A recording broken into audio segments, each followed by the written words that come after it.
سلام بچه ها، خوش اومدید به چنل کلوب اسکریپت.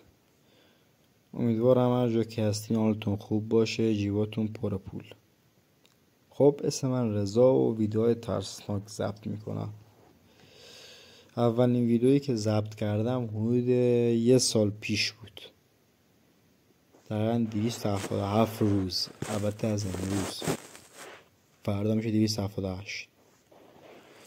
من کلیپ ضبط میکردم، یه مشکل خاص پیش اومد. یکی از ویدیوهام یه چیز خاص ضبط کردم، نمیدونم چی شد. میخواستم روز بعدش بارگذاری کنم، چنل بارگذاری کنم، همه کاراشو کردم و ویدیو گم شد. عجیب گم شد. چند روز پیش که داشتم لپتاپو چک میکردم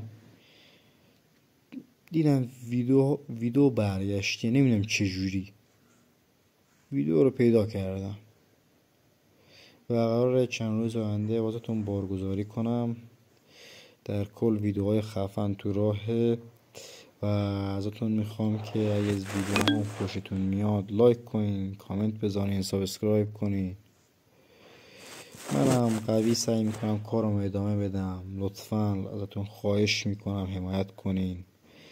معلوم نیست من این کار رو ادامه یا ول کردن این کار فقط به حمایت شما بستگی داره. ازتون خواهش میکنم که کمکم کنین و با لایک و کامنت و سابسکرایباتون منو حمایت کنین. واقعا نیاز دارم به حمایتتون. و محتوای ویدیو فردا که نه، پس فردا آپلود میشه، اینه که اول چند تا فیلم ترسناک واسهتون نشون میده، بعد میره سراغ فیلم اصلی. تقریبا روال فیلمامون همینجوریه. اول چند تا فیلم ترسناک، داستان ترسناک بهتون نشون میدم که تو کامنت ها ببینین واقعی یا غیر واقعی.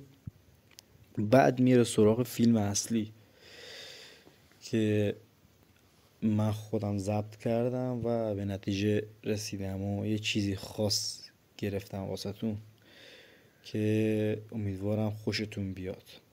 خب بیشتر از این وقتتون رو نمیگیرم.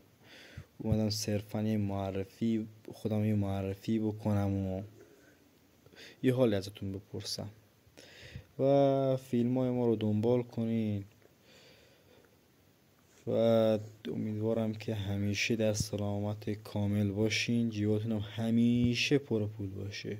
خب این ویدیو رو هم لایک کنین، کامنت بذارین و سابسکرایب کنین. ازتون ممنونم که حمایت میکنین.